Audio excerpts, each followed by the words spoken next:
So what is depression and what does it mean? So a good way to start with these psychological constructs, or what we call syndromes or disorders, is where did the word depression come from?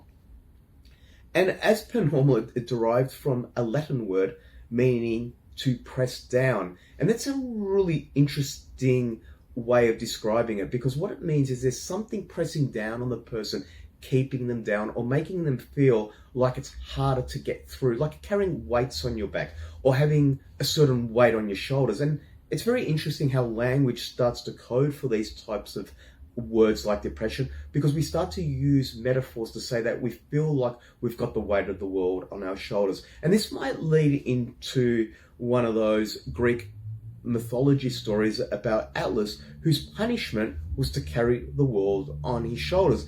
And what's quite interesting, when you do a very, very unscientific study and you ask people, how would you feel about carrying the weight of the world permanently on your shoulders?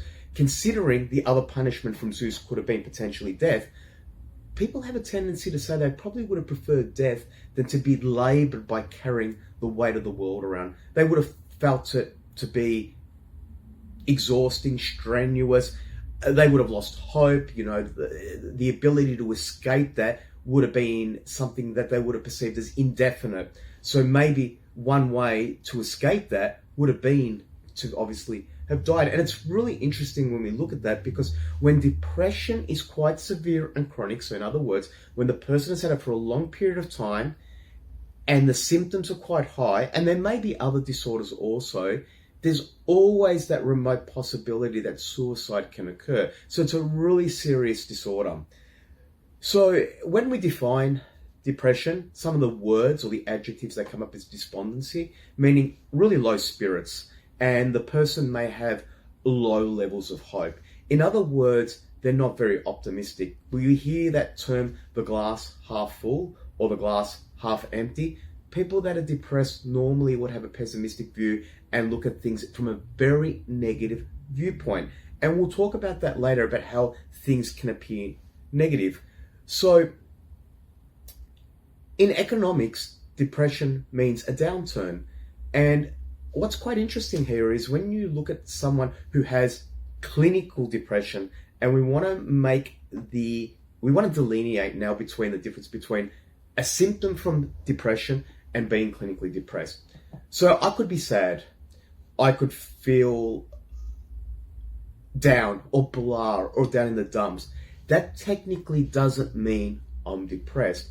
Disorders normally work from a cluster of symptoms that come together and aggregate and result in maladaptive or different changes in behaviors that the person would normally experience, where the behaviors that are starting to occur now are not beneficial to the person. So when we look at that, depression technically, from a categorical point of view, to actually be in the group of being depressed, would mean that you have either one or the other of these symptoms that you must have. One, given in a 2-week period, more than most times, you actually feel depressed, low in mood or sad. And the second cardinal symptom that they would look for is what we call anhedonia, meaning a loss of pleasure. So how do you start with that one? Probably the simplest way to start is that it would be that the things that normally make you feel like you're experiencing something positive are no longer there. So you may lose the positive feelings in the activities that you undertake, your hobbies, being around people, socially connecting. You may lose feelings in intimacy. You may see a reduction in your libido and sexual interest. Food might not even taste as well.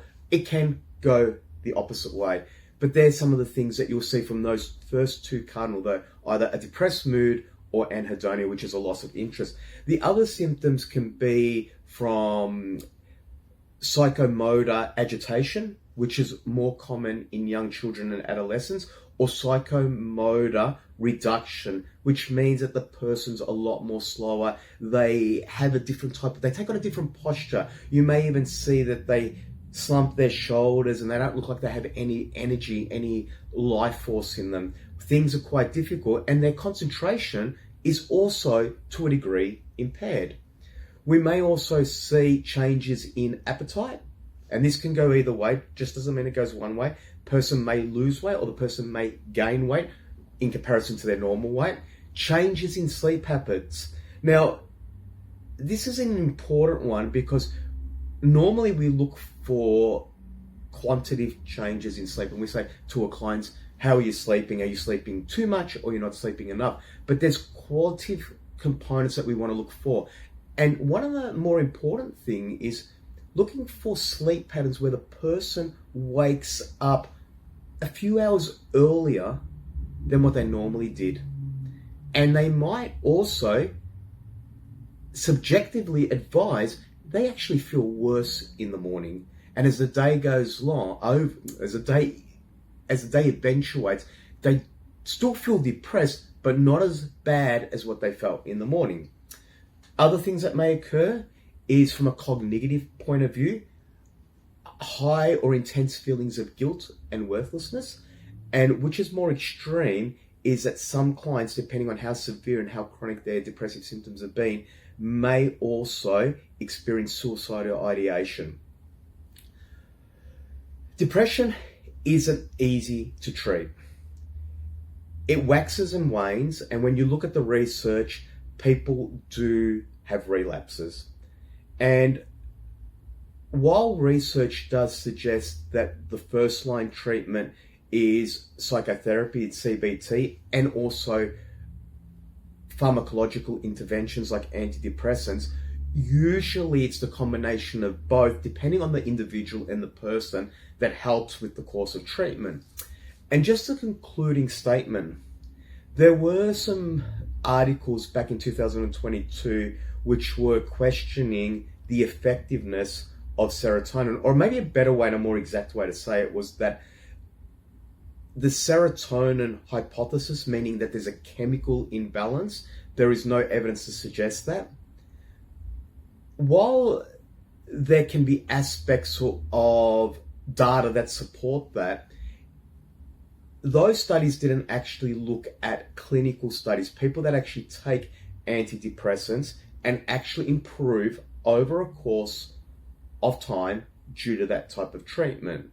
So while we might not be able to show, for example, metabolites of serotonin being lower in cerebrospinal fluid, or we have difficulty showing that if we deplete someone of carbohydrate or tryptophan that they're not showing depressive symptoms, it doesn't mean that there is something to do with the serotonin system, whether it's got to do with brain-derived neurotropic factor or not, that actually can impact people's depressive symptoms from one aspect where it can increase them, and from another aspect where it can decrease them.